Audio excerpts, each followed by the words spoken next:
ਸੋ ਗੁਰ ਚਰਨੀ ਆਏ ਪਾਏ। ਵਾਹਿਗੁਰੂ ਜੀ ਕਾ ਖਾਲਸਾ, ਵਾਹਿਗੁਰੂ ਜੀ ਕੀ ਫਤਿਹ। ਪਰਮ ਸਤਿਕਾਰਯੋਗ ਸਤਿਗੁਰੂ ਜੀ ਦੀ ਸਾਜੀ ਨਿਵਾਜੀ ਗੁਰੂ ਰੂਪ ਗੁਰੂ ਖਾਲਸਾ ਸਾਧ ਸੰਗਤ ਜੀਓ। ਚੱਲ ਰਹੀ ਪਾਵਨ ਬਾਣੀ ਦੀ ਲੜੀਵਾਰ ਕਥਾ ਵਿਚਾਰ ਦੇ ਤਹਿਤ ਗੁਜਰੀ ਰਾਗ ਦੇ ਵਿੱਚ ਜੋ ਗੁਜਰੀ ਰਾਗ ਦੀ ਵਾਰ ਗੁਰੂ ਅਮਰਦਾਸ ਮਹਾਰਾਜ ਜੀ ਦੀ ਪਾਵਨ ਬਾਣੀ ਦੀ ਕਥਾ ਚੱਲ ਰਹੀ ਹੈ। ਪਾਵਨ ਅੰਮ੍ਰਿਤ ਬਚਨ ਜੋ ਵਿਚਾਰ ਅਧੀਨ ਹਨ, ਗੁਰੂ ਅਮਰਦਾਸ ਮਹਾਰਾਜ ਜੀ ਦੇ ਪਾਵਨ ਅਮੋਲਕ ਬਚਨ ਸ੍ਰੀ ਗੁਰੂ ਗ੍ਰੰਥ ਸਾਹਿਬ ਮਹਾਰਾਜ ਜੀ ਦੇ ਪਾਵਨ ਅੰਗ 511 ਤੇ ਸੁਭਾਏਮਾਨ ਹਨ। ਧੰਨ ਗੁਰੂ ਅਮਰਦਾਸ ਮਹਾਰਾਜ ਸੱਚੇ ਪਾਤਸ਼ਾਹ ਜੀ ਪਾਵਨ ਬਾਣੀ ਦੁਆਰਾ ਜੋ ਉਪਦੇਸ਼ ਬਖਸ਼ਿਸ਼ ਕਰ ਰਹੇ ਹਨ, ਸੰਸਾਰ ਦੇ ਵਿੱਚ ਜਿਹੜੇ ਖਾਸ ਕਰਕੇ ਦੋ ਤਰ੍ਹਾਂ ਦੇ ਲੋਕ ਹੁੰਦੇ ਨੇ, ਇੱਕ ਗੁਰਮੁਖ ਔਰ ਇੱਕ ਮਨਮੁਖ। ਮਹਾਰਾਜ ਸੱਚੇ ਪਾਤਸ਼ਾਹ ਜੀ ਕਹਿੰਦੇ ਗੁਰਮੁਖ ਸੰਸਾਰ ਵਿੱਚ ਰਹਿ ਕੇ ਸੰਸਾਰ ਦੇ ਪਦਾਰਥਾਂ ਨੂੰ ਭੋਗਦਿਆਂ ਹੋਇਆਂ ਵਾਹਿਗੁਰੂ ਦੀ ਬੰਦਗੀ ਕਰਦੇ ਨੇ, ਨਾਮ ਜਪਦੇ ਨੇ। ਪਰ ਜਿਹੜੇ ਮਨਮੁਖ ਹਨ ਉਹ ਸੰਸਾਰ ਦੇ ਪਦਾਰਥਾਂ ਨੂੰ ਤਾਂ ਵਰਤਦੇ ਹਨ, ਪਰ ਵਾਹਿਗੁਰੂ ਦੀ ਬੰਦਗੀ ਨਹੀਂ ਕਰਦੇ। ਬਾਹਰੋਂ ਉਹਨਾਂ ਕੋਲ ਭਾਵੇਂ ਬੰਦਗੀ ਵਾਲਾ ਧਰਮ ਦਾ ਭੇਖ ਵੀ ਹੋਵੇ, ਪਰ ਉਹਨਾਂ ਦਾ ਪ੍ਰਯੋਜਨ ਕੇਵਲ ਸੰਸਾਰ ਦੇ ਪਦਾਰਥਾਂ ਤੱਕ ਹੀ ਹੁੰਦਾ ਹੈ। ਸਾਹਿਬ ਸੱਚੇ ਪਾਤਸ਼ਾਹ ਧੰਨ ਗੁਰੂ ਅਮਰਦਾਸ ਮਹਾਰਾਜ ਜੀ ਜੋ ਐਸੇ ਜੀਵ ਹਨ, ਉਹਨਾਂ ਬਾਬਤ ਸਤਿਗੁਰੂ ਜੀ ਇੱਥੇ ਬਚਨ ਕਰ ਰਹੇ ਨੇ। ਇਸ ਤੋਂ ਅਗਲੇਰਾ ਸ਼ਬਦ ਜਿਹੜਾ ਉਹਦੇ ਵਿੱਚ ਗੁਰਮੁਖ ਦੀ ਗੱਲ ਕੀਤੀ ਹੈ। ਸਤਿਗੁਰੂ ਗੁਰੂ ਅਮਰਦਾਸ ਮਹਾਰਾਜ ਜੀ ਜੋ ਬਖਸ਼ਿਸ਼ ਕਰ ਰਹੇ ਹਨ, ਸਤਿਗੁਰੂ ਜੀ ਦੇ ਪਾਵਨ ਅੰਮ੍ਰਿਤ ਬਚਨਾਂ ਨਾਲ ਸਾਂਝ ਪਾਈਏ।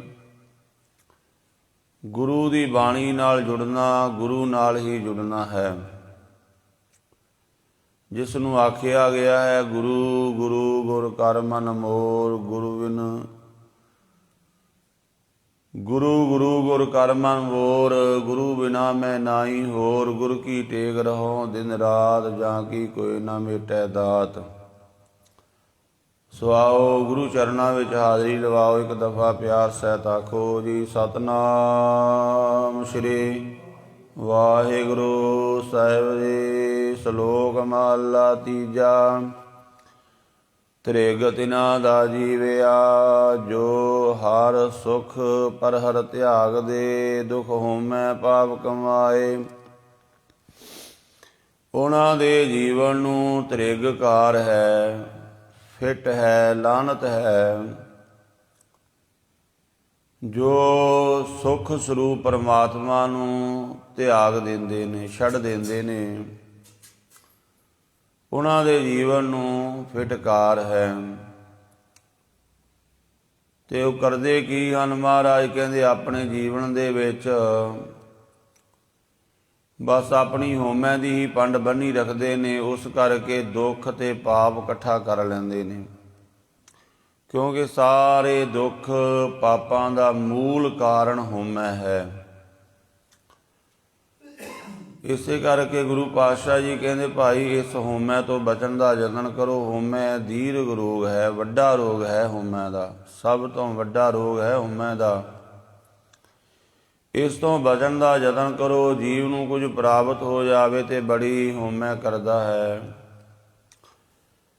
ਜਿਹੜਾ ਮਨਮੁਖ ਜੀਵ ਹੈ ਉਹ ਸੁਖ ਸਰੂਪ ਪਰਮਾਤਮਾ ਨੂੰ ਤਿਆਗ ਕੇ ਬਸ ਹਉਮੈ ਦੇ ਵਿੱਚ ਗਰਸਿਆ ਹੋਇਆ ਪਾਪ ਇਕੱਠੇ ਕਰਦਾ, ਉਸ ਤੋਂ ਦੁੱਖ ਪੈਦਾ ਹੁੰਦਾ ਹੈ। ਮਹਾਰਾਜ ਕਹਿੰਦੇ ਐਸੇ ਜੀਵ ਦੇ ਜੀਵਨ ਨੂੰ ਤ੍ਰਿਗਕਾਰ ਹੈ, ਫਿਟਕਾਰ ਹੈ। ਗੁਰੂ ਅਰਜਨ ਦੇਵ ਜੀ ਮਹਾਰਾਜ ਫਰਮਾਨ ਕਰਦੇ ਨੇ, ਸੁੰਦਰ ਸੇਜ ਅਨੇਕ ਸੁਖ ਰਸ ਭੋਗਣ ਪੂਰੇ। ਬੜੇ ਪਦਾਰਥ, ਬੜੇ ਸੋਹਣੇ ਘਰ, ਮਹਿਲ ਮਾੜੀਆਂ, ਪਾਉਣ ਵਾਸਤੇ ਸੋਹਣੇ ਬਸਤਰ, ਸੌਣ ਵਾਸਤੇ ਸੁੰਦਰ ਬੈੱਡ ਲੱਗੇ ਨੇ, ਸੁੰਦਰ ਸੇਜਾਂ ਵਿਛੀਆਂ ਹੋਈਆਂ ਨੇ, ਸੋਹਣੇ ਤੋਂ ਸੋਹਣੇ ਪਦਾਰਥ ਛਕਣ ਨੂੰ ਮਿਲ ਰਹੇ ਨੇ। ਸੁੰਦਰ ਸੇਜ ਅਨੇਕ ਸੁਖ ਰਸ ਭੋਗਣ ਪੂਰੇ। ਔਰ ਵਾਹਿਗੁਰੂ ਨੇ ਆਪ ਵੀ ਇਸ ਨੂੰ ਸੁੰਦਰਤਾ ਬਖਸ਼ੀ ਹੈ। ਸੋ ਪ੍ਰਭ ਚੇਤਨ ਆਵਈ ਵਿਸ਼ਟਾਂ ਕੇ ਕੀਰੇ। ਜੇਕਰ ਇਹਨਾਂ ਕੁਝ ਪਾ ਕੇ ਵੀ ਰੱਬ ਚੇਤੇ ਨਹੀਂ ਆਇਆ ਤੇ ਮਹਾਰਾਜ ਕਹਿੰਦੇ ਇਹਨੂੰ ਅੰਦਰਲੀ ਅੱਖ ਨਾਲ ਵੇਖਣਾ, ਇਹ ਕੋਈ ਬਾਦਸ਼ਾਹ ਧਨਾੜ ਬੰਦਾ ਨਹੀਂ, ਇਹ ਤੇ ਗੰਦਗੀ ਦਾ ਕੀੜਾ ਹੈ। ਜਿਵੇਂ ਗੰਦਗੀ ਦੇ ਵਿੱਚ ਕੀੜੇ ਪੈ ਜਾਂਦੇ ਨੇ, ਗੰਦੀ ਥਾਂ, ਗੰਦੇ ਪਦਾਰਥ ਦੇ ਵਿੱਚ, ਮੈਲੇ ਵਿੱਚ। ਸੋ ਪ੍ਰਭ ਚਿਤਨ ਆਵਈ ਵਿਸ਼ਟਾਂ ਕੇ ਕੀਰੇ। ਬਿਲਕੁਲ ਇਹਨਾਂ ਦੀ ਹਾਲਤ ਉਸੇ ਤਰ੍ਹਾਂ ਹੈ। ਮਹਾਰਾਜ ਕਹਿੰਦੇ ਉਹਨਾਂ ਦੇ ਜੀਵਨ ਨੂੰ ਤ੍ਰਿਗਕਾਰ, ਜਿਨ੍ਹਾਂ ਨੇ ਸੁਖ ਸਰੂਪ ਪਰਮਾਤਮਾ ਨੂੰ ਪਰਹਰ ਕੀਤਾ ਹੈ, ਤਿਆਗ ਦਿੱਤਾ ਹੈ। ਮਨਮੁਖ ਅਗਿਆਨੀ ਮਾਇਆ ਮੋਵਿਆ ਪੇ ਤਿਨ ਬੂਝ ਨ ਕਾਈ ਪਾਏ।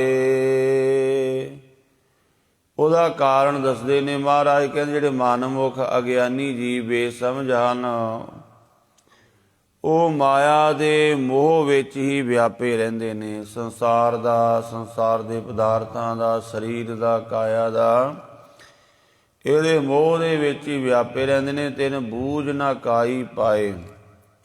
ਉਹਨਾਂ ਨੂੰ ਕੋਈ ਰੂਹਾਨੀਅਤ ਦੀ ਬੂਝ ਨਹੀਂ ਆਉਂਦੀ, ਸਮਝ ਨਹੀਂ ਆਉਂਦੀ, ਕਿਣਕਾ ਮਾਤਰ ਵੀ ਕੋਈ ਸਮਝ ਨਹੀਂ ਆਉਂਦੀ।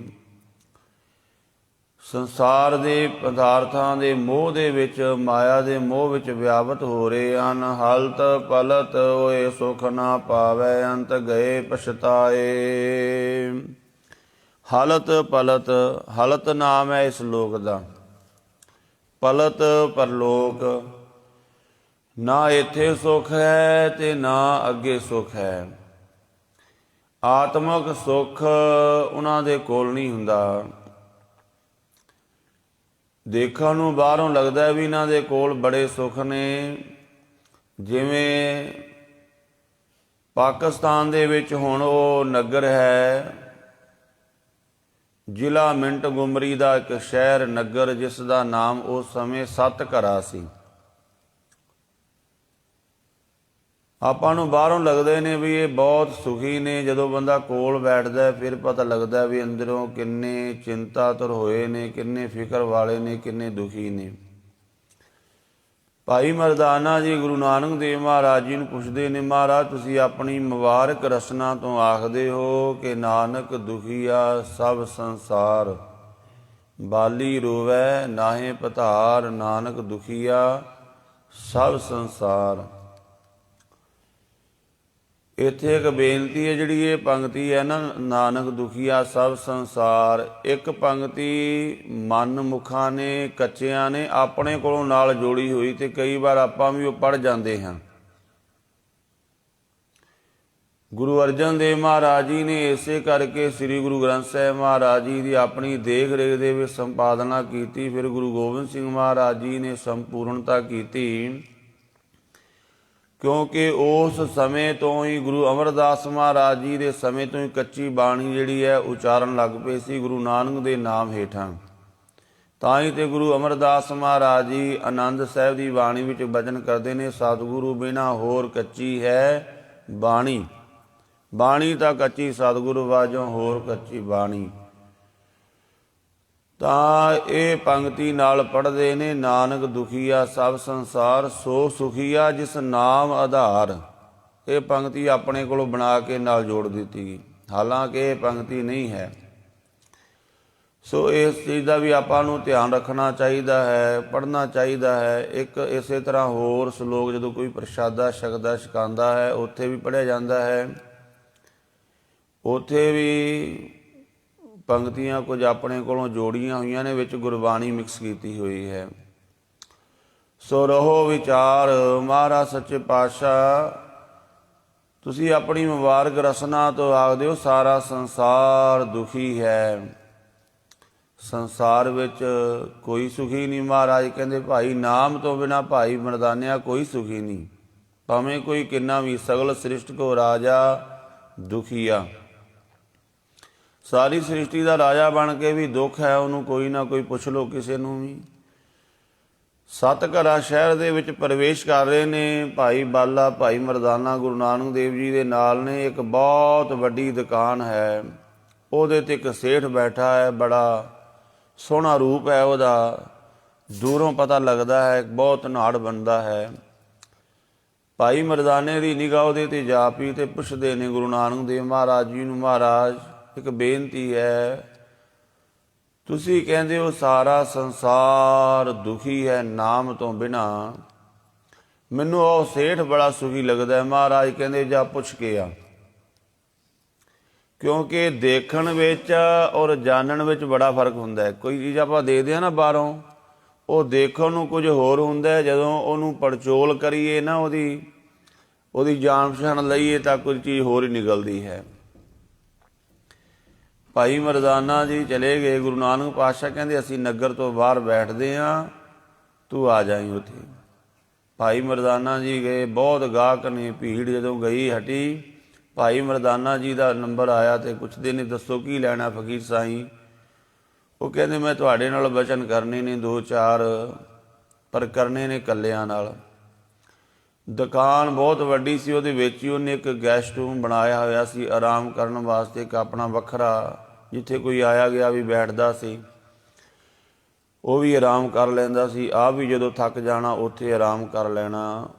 ਭਾਈ ਮਰਦਾਨਾ ਜੀ ਨੂੰ ਲੈ ਗਏ, ਉਸ ਕਮਰੇ ਵਿੱਚ ਬਿਠਾਇਆ। ਬੜਾ ਸੋਹਣਾ ਕਮਰਾ, ਜਿਹਨੂੰ ਕਹਿੰਦੇ ਨੇ, ਜਿਵੇਂ ਆਮ ਲੋਕੀ ਕਹਿੰਦੇ ਨੇ ਵੇਖਦਿਆਂ ਭੁੱਖ ਲੈਂਦੀ ਹੈ।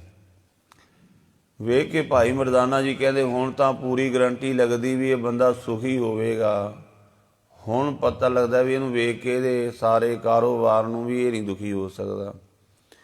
ਭਾਈ ਮਰਦਾਨਾ ਜੀ ਕਹਿੰਦੇ ਮੇਰੇ ਗੁਰੂ ਨਾਨਕ ਦਾ ਵਚਨ ਹੈ ਸਾਰਾ ਸੰਸਾਰ ਨਾਮ ਤੋਂ ਬਿਨਾਂ ਦੁਖੀ ਹੈ, ਤੇ ਮੈਨੂੰ ਲੱਗਦਾ ਤੁਸੀਂ ਬੜੇ ਸੁਖੀ ਹੋ। ਵੇਖੋ ਇੰਨੇ ਨੌਕਰ ਚਾਕਰ, ਇੰਨਾ ਕੁਝ, ਜਿਹਦੀ ਦੁਕਾਨ ਇੰਨੀ ਸੋਹਣੀ, ਉਹਦਾ ਘਰ ਕਿੰਨਾ ਸੋਹਣਾ ਹੋਵੇਗਾ, ਪਤਾ ਲੱਗ ਜਾਂਦਾ ਹੈ ਨਾ ਚੀਜ਼ ਤੋਂ। ਤਾਂ ਉਹ ਕਹਿੰਦੇ ਸੇਠ ਭੁੱਬਾ ਮਾਰ ਕੇ ਰੋ ਪਿਆ। ਸਾਰੇ ਆਪਣਾ ਘਰ ਦਾ ਕਲੇਸ਼ ਉਹਨੇ ਦੱਸਿਆ ਵੀ ਇੱਦਾਂ ਸਾਡੇ ਘਰ ਵਿੱਚ ਕਲੇਸ਼ ਹੈ। ਭਾਈ ਮਰਦਾਨਾ ਜੀ ਨੇ ਹੌਸਲਾ ਦਿੱਤਾ, ਆ ਜਾ ਫਿਰ। ਗੁਰੂ ਨਾਨਕ ਦੇਵ ਮਹਾਰਾਜ ਜੀ ਦੇ ਕੋਲ ਲੈ ਕੇ ਗਏ। ਗੁਰੂ ਨਾਨਕ ਪਾਤਸ਼ਾਹ ਜੀ ਨੇ ਕਿਰਪਾ ਕੀਤੀ। ਉਹਦੇ ਘਰ ਵਾਲੀ ਬੜਾ ਝਗੜਾ ਕਲਹਿ ਕਲੇਸ਼ ਕਰਦੀ ਸੀ ਔਰ ਅਚਾਰ ਤੋਂ ਵੀ ਗਿਰੀ ਹੋਈ ਸੀ।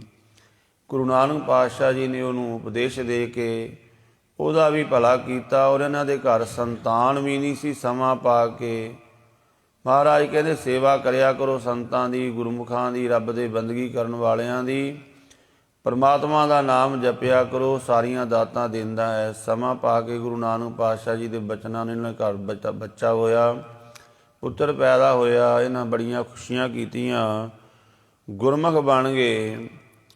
ਪਰ ਨਾਮ ਤੋਂ ਬਿਨਾਂ ਪਹਿਲਾਂ ਦੇਖੋ ਇੰਨਾ ਕੁਝ ਹੁੰਦਿਆਂ ਵੀ ਦੁਖੀ, ਲੁੱਛਦੇ ਰਹਿੰਦੇ ਹਰ ਸਮੇਂ, ਘਰ ਵਿੱਚ ਕਲਹਿ ਕਲੇਸ਼ ਝਗੜਾ।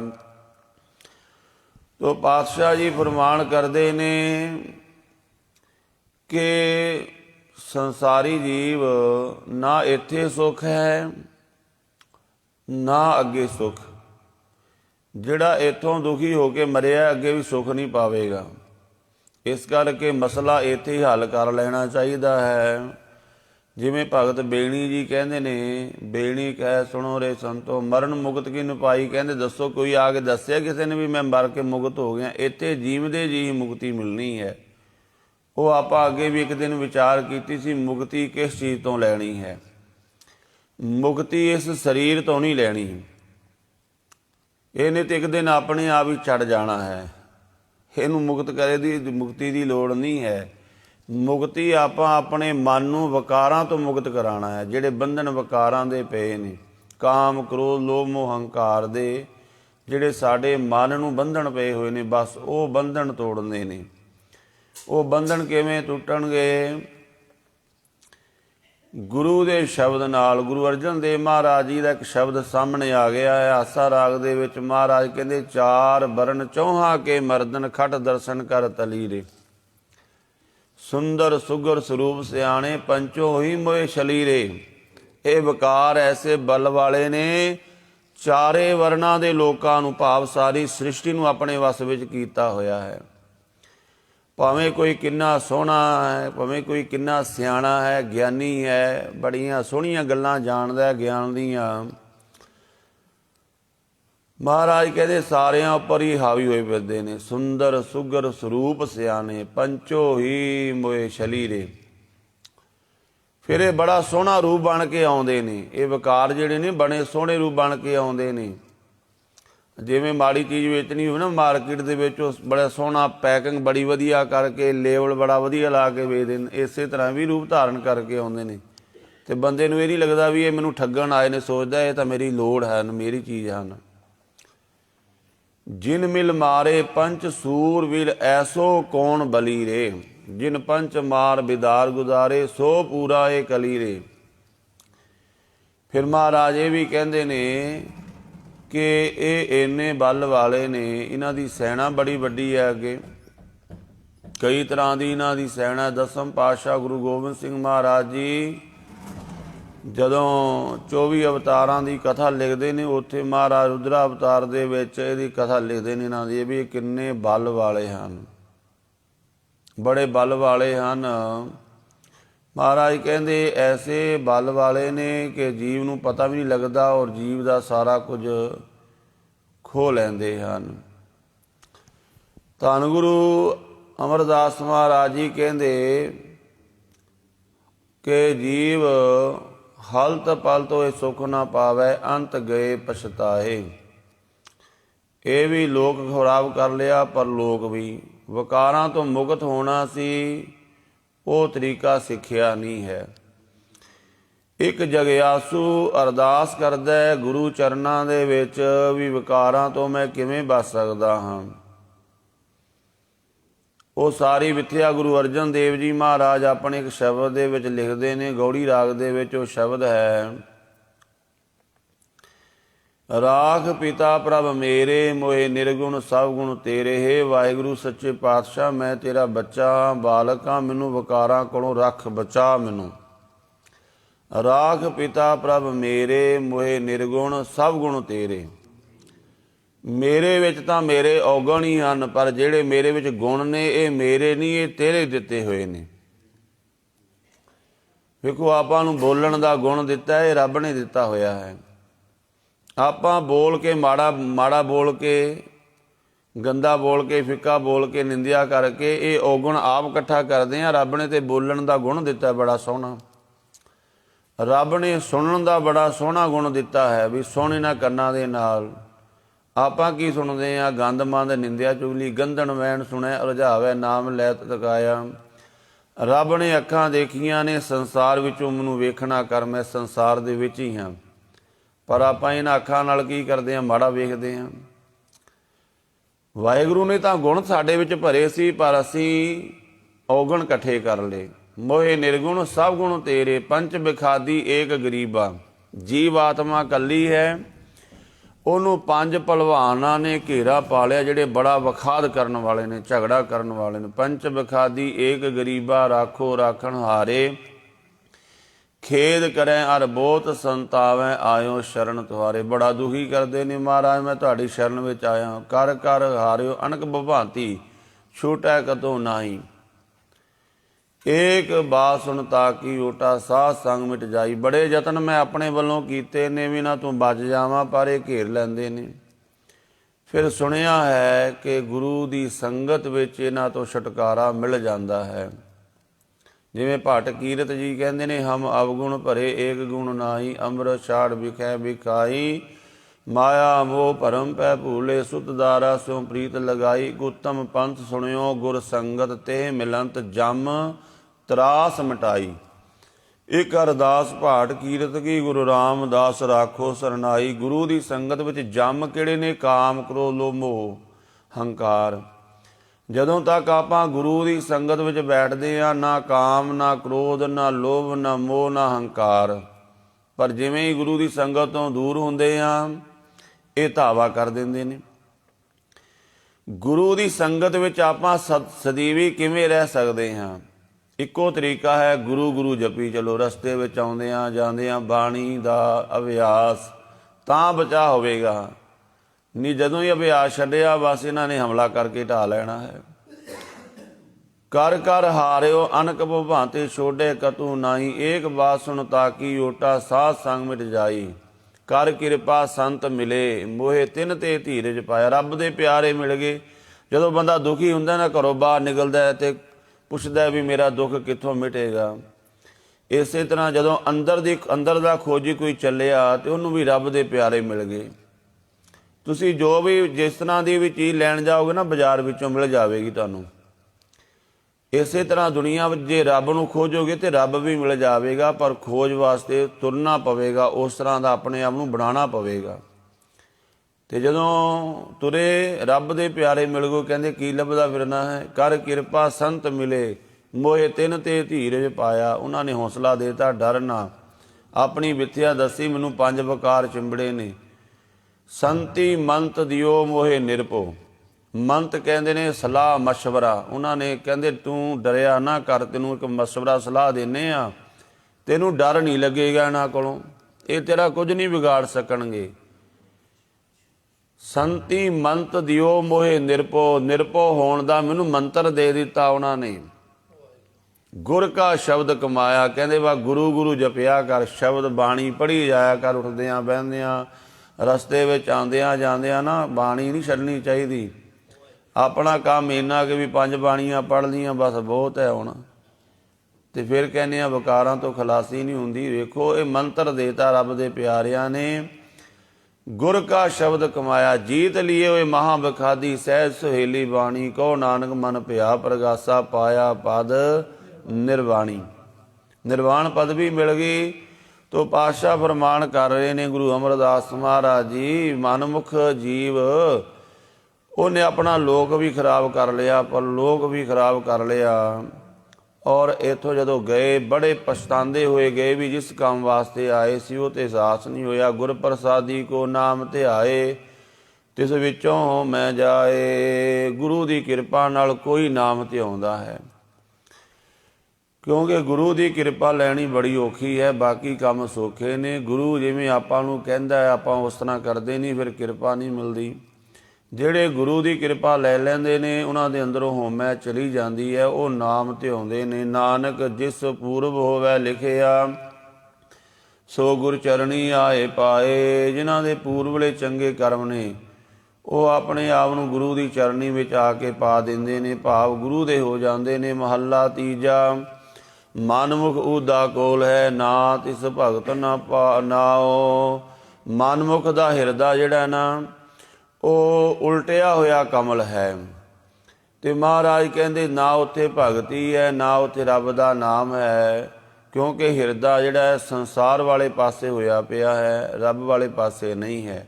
ਇਸ ਕਰਕੇ ਜਦ ਤੱਕ ਭਾਂਡਾ ਸਿੱਧਾ ਨਹੀਂ ਉਹਦੇ ਵਿੱਚ ਕਿਵੇਂ ਵਸਤੂ ਪਵੇ, ਜਦ ਭਾਂਡਾ ਪੁੱਠਾ ਪਿਆ ਹੈ। ਤੋ ਮਹਾਰਾਜ ਫਰਮਾਨ ਕਰ ਰਹੇ ਨੇ ਸ਼ਕਤੀ ਅੰਦਰ ਵਰਤਦਾ ਕੂੜ ਤਿਸਕਾ ਹੈ ਉਹ ਪਾਓ। ਮਨਮੁਖ ਮਾਇਆ ਦੇ ਵਿੱਚ ਹੀ ਵਰਤਦਾ, ਉਹਦਾ ਸਾਰਾ ਵਰਤਨ ਵਰਤਾਵ ਕੇਵਲ ਮਾਇਆ ਦਾ ਖਾਤਰ ਹੈ। ਮਹਾਰਾਜ ਕਹਿੰਦੇ ਉਹਦੇ ਜਿੰਨੇ ਵੀ ਯਤਨ ਨੇ ਉਹ ਸਾਰੇ ਝੂਠੇ ਨੇ, ਕੂੜ ਵਾਸਤੇ ਹੀ ਉਹ ਸਾਰੇ ਯਤਨ ਕਰਦਾ ਹੈ। ਤਿਸਕਾ ਅੰਦਰ ਚਿਤ ਨਾ ਭੇਜਈ ਮੁਖ ਫੀਕਾ ਆਲਾਓ। ਇਸ ਕਰਕੇ ਅੰਦਰੋਂ ਉਹ ਤ੍ਰਿਪਤ ਨਹੀਂ ਹੁੰਦਾ, ਭਾਵੇਂ ਬਾਹਰੋਂ ਉਹਨੇ ਬਹੁਤ ਕੁਝ ਜੋੜ ਲਿਆ ਹੁੰਦਾ ਹੈ, ਪਰ ਅੰਦਰ ਉਹਦਾ ਤ੍ਰਿਪਤ ਨਹੀਂ ਹੁੰਦਾ, ਕਿਉਂਕਿ ਅੰਦਰ ਕੇਵਲ ਨਾਮ ਨਾਲ ਤ੍ਰਿਪਤ ਹੋਣਾ ਹੈ। ਤੋ ਮਹਾਰਾਜ ਕਹਿੰਦੇ ਮੁਖ ਤੋਂ ਵੀ ਉਹ ਫਿੱਕਾ ਬੋਲਦਾ, ਕਿਉਂਕਿ ਜੋ ਸਾਡੇ ਅੰਦਰ ਚੀਜ਼ ਪਈ ਹੈ ਉਹ ਸਾਡੀ ਰਸਨਾ ਤੇ ਵੀ ਆਵੇਗੀ। ਤੋ ਅੰਦਰ ਤਾਂ ਫਿੱਕਾਪਣ ਪਿਆ, ਅੰਦਰ ਤਾਂ ਨਾਮ ਦਾ ਰਸ ਹੈ ਨਹੀਂ, ਤੋ ਫਿਰ ਰਸਨਾ ਤੋਂ ਵੀ ਫਿੱਕਾ ਹੀ ਬੋਲੇਗਾ। ਪਾਤਸ਼ਾਹ ਫਰਮਾਨ ਕਰ ਰਹੇ ਨੇ ਓਏ ਧਰਮ ਰਲਾਏ ਨਾ ਰਲਣ ਉਹਨਾਂ ਅੰਦਰ ਕੂੜ ਸਵਾਓ। ਜੇ ਉਹਨਾਂ ਨੂੰ ਆਪਾਂ ਧਰਮ ਵਿੱਚ ਰਲਾਉਣਾ ਚਾਹੀਏ ਵੀ ਇਹ ਵੀ ਧਰਮੀ ਹੋ ਜਾਣ, ਉਹ ਨਹੀਂ ਰਲਣਗੇ ਵਿੱਚ, ਰਲ ਕੇ ਬੈਠਣਗੇ ਨਹੀਂ। ਉਹ ਆਪਣਾ ਹੀ ਜਿਹੜਾ ਡਫਲੀ ਵਜਾਈ ਜਾਣਗੇ, ਆਪਣਾ ਹੀ ਅਲਾਪੀ ਜਾਣਗੇ। ਮਹਾਰਾਜ ਕਹਿੰਦੇ ਕਿਉਂਕਿ ਉਹਨਾਂ ਦੇ ਅੰਦਰ ਕੂੜ ਹੈ, ਸਵਾਰਥ ਹੈ। ਨਾਨਕ ਕਰਤੈ ਬਣਤ ਬਣਾਈ, ਮਨਮੁਖ ਕੂੜ ਬੋਲ ਬੋਲ ਡੂਬੇ, ਗੁਰਮੁਖ ਤਰੇ ਜਪਿ ਨਾਉ। ਵਾਹਿਗੁਰੂ ਨੇ ਐਸੀ ਇਹ ਬਣਤਰ ਬਣਾ ਛੱਡੀ ਹੈ, ਜਿਹੜਾ ਨਾਮ ਜਪ ਕੇ ਗੁਰਮੁਖ ਬਣੇਗਾ ਉਹ ਤਰ ਜਾਂਦਾ ਹੈ, ਜਿਹੜਾ ਮਾੜੇ ਪਾਸੇ ਤੁਰਦਾ ਹੈ ਉਹ ਡੁੱਬ ਜਾਂਦਾ ਹੈ। ਸੰਸਾਰ ਦੀ ਵੀ ਇਹੀ ਗੱਲ ਹੈ। ਸੰਸਾਰ ਵਿੱਚ ਜੇ ਬੰਦਾ ਪੜ੍ਹਾਈ ਕਰੀ ਜਾਵੇ, ਚੰਗੇ ਕਰਮ ਕਰੇ, ਉਹਦੇ ਸੰਸਾਰ ਵਿੱਚ ਉਹ ਸਫਲ ਹੋ ਜਾਂਦਾ ਹੈ। ਉਹਨੂੰ ਸਭ ਚੀਜ਼ਾਂ ਮਿਲਦੀਆਂ, ਪਦਾਰਥ ਮਿਲਦੇ, ਸੁੱਖ ਮਿਲਦਾ ਹੈ, ਦੁਨੀਆ ਦੀ ਸ਼ੋਭਾ ਮਿਲਦੀ ਹੈ। ਪਰ ਜੇ ਮਾੜੇ ਪਾਸੇ ਤੁਰ ਪਏ, ਲੋਕਾਂ ਦੀਆਂ ਅਦਾਲਤਾਂ ਮਿਲਦੀਆਂ ਨੇ, ਸਾਰਾ ਕੁਝ ਗਵਾ ਲੈਂਦਾ ਹੈ। ਪੌੜੀ ਬਿਨ ਬੂਝੇ ਵੱਡਾ ਫੇਰ ਪਿਆ, ਵਿਰਾਵੈ ਜਾਈ। ਵਾਹਿਗੁਰੂ ਨੂੰ ਬੁੱਝਣ ਤੋਂ ਬਿਨਾਂ, ਸਮਝਣ ਤੋਂ ਬਿਨਾਂ ਵੱਡਾ ਫੇਰ ਪੈ ਗਿਆ। ਆਵਾਗਮਨ ਦਾ ਲੰਮਾ ਚੱਕਰ ਸ਼ੁਰੂ ਹੋ ਗਿਆ। ਜੰਮਦਾ ਮਰਦਾ ਆਉਂਦਾ ਜਾਂਦਾ ਰਿਹਾ। ਸਤਿਗੁਰੂ ਕੀ ਸੇਵਾ ਨਾ ਕੀਤੀ, ਅੰਤ ਗਿਆ ਪਛਤਾਈ। ਸਤਿਗੁਰੂ ਦੀ ਸੇਵਾ ਕਰਕੇ ਸੋਝੀ ਪੈਣੀ ਸੀ ਅੰਦਰ ਦੀ, ਉਹ ਕੀਤੀ ਨਹੀਂ ਹੈ। ਅੰਤ ਸਮੇਂ ਪਛਤਾਉਂਦਾ ਹੋਇਆ ਤੁਰ ਪਿਆ। ਆਪਣੀ ਕਿਰਪਾ ਕਰੇ ਗੁਰ ਪਾਈਐ, ਵਿੱਚੋਂ ਆਪ ਗਵਾਈ। ਉਹ ਵਾਹਿਗੁਰੂ ਆਪਣੀ ਕਿਰਪਾ ਆਪ ਕਰੇ ਤਾਂ ਸਮਰੱਥ ਗੁਰੂ ਮਿਲਦਾ ਹੈ। ਤੇ ਮਹਾਰਾਜ ਕਹਿੰਦੇ ਸਮਰੱਥ ਗੁਰੂ ਨੂੰ ਮਿਲ ਕੇ ਅੰਦਰੋਂ ਜੀਵ ਦੇ ਆਪਾ ਭਾਵ ਖਤਮ ਹੋ ਜਾਂਦਾ ਹੈ। ਤ੍ਰਿਸ਼ਨਾ ਭੁੱਖ ਵਿੱਚੋਂ ਉਤਰੈ, ਸੁਖ ਵਸੈ ਮਨ ਆਈ। ਪੂਰੇ ਗੁਰੂ ਦੀ ਬਖਸ਼ਿਸ਼ ਜਦੋਂ ਹੁੰਦੀ ਹੈ, ਅੰਦਰੋਂ ਭੁੱਖ ਲੈ ਜਾਂਦੀ, ਤ੍ਰਿਸ਼ਨਾ ਖਤਮ ਹੋ ਜਾਂਦੀ ਹੈ। ਸੁਖ ਸਰੂਪ ਪਰਮਾਤਮਾ ਮਨ ਵਿੱਚ ਆ ਕੇ ਵਸ ਜਾਂਦਾ ਹੈ। ਸਦਾ ਸਦਾ ਸਲਾਈ ਹੈ, ਹਿਰਦੈ ਲਿਵਲਾਈ। ਇਸ ਕਰਕੇ ਗੁਰੂ ਦੀ ਮੱਤ ਲੈ ਕੇ ਸਦਾ ਸਦਾ ਵਾਹਿਗੁਰੂ ਦੀ ਸਿਫਤ ਸਲਾਹ ਕਰਦੇ ਰਹੀਏ, ਤਾਂ ਜੋ ਸਾਡਾ ਇਹ ਜੀਵਨ ਸਫਲ ਹੋਵੇ। ਅਗਾਧ ਬੋਧ ਸਤਿਗੁਰੂ ਜੀ ਦੀ ਬਾਣੀ ਦੀਆਂ ਵਿਚਾਰਾਂ ਕਰਦਿਆਂ ਹੋਈਆਂ ਭੁੱਲਾਂ ਦੀ ਖਿਮਾ ਜੀ। ਵਾਹਿਗੁਰੂ ਜੀ ਕਾ ਖਾਲਸਾ, ਵਾਹਿਗੁਰੂ ਜੀ ਕੀ ਫਤਿਹ।